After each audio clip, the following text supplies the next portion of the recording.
Now we're going to view a video to find out what is a foil. And no, I'm not talking about the stuff made of aluminum that you use to cover food up after you finished eating it. So let's view what is a foil, and then you're going to answer some questions about Act 2, Scene 1 regarding a foil.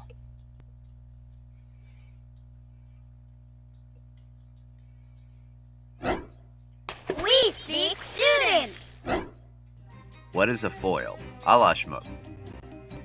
There are dozens of roles for a fictional character to fit into. Some of them can be pretty easy to spot. The protagonist and antagonist are often the hero and the villain, for example. And the sidekick is the one who never gets any of the glory. Thank you, Robin.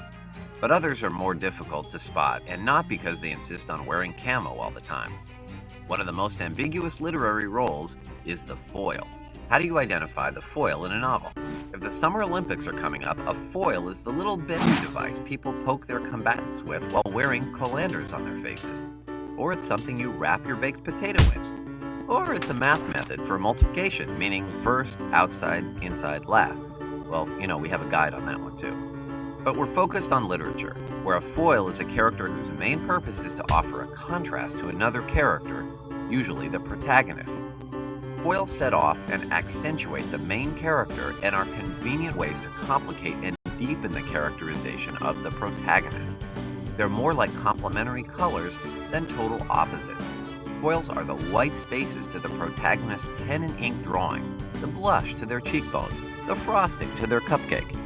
Basically, everything the foil is, the protagonist is not. The foil's differences highlight the key qualities of the main character. Sure, it can be as simple as protagonist versus antagonist. Voldemort's villainy and selfishness reminds us how good Harry Potter is and how much he values his friends. A foil is any character who makes the traits of another stand out in sharp contrast.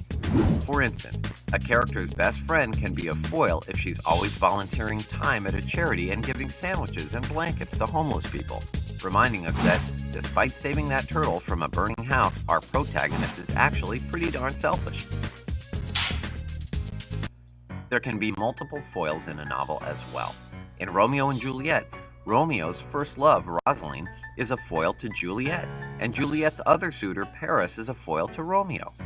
Finally, a character can even foil himself. In Return of the King, Frodo can be his own worst enemy, and his bad side makes his good side even, gooder by comparison. So, a foil isn't just a handy sun-tanning aid, it's a way for an author to make their characters even deeper. So when you're hunting for the foil, remember the following. The foil is often the person who enhances the protagonist's attributes, but the foil isn't necessarily the antagonist. It could be a friend or a rival. And supporting characters might have foils too. Score one for the little guys.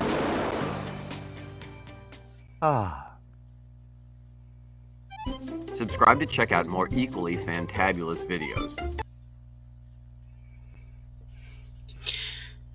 Now you're going to develop your response to the questions about Act 2, Scene 1 from Romeo and Juliet. You will then share your response in Nearpod. You will need to support your response with evidence from the text. The questions that you'll be answering are, what lines reveal Mercutio's opinion of love? And how is Mercutio's character a foil or contrasting character for Romeo? You will have 5 minutes to answer this question in Nearpod.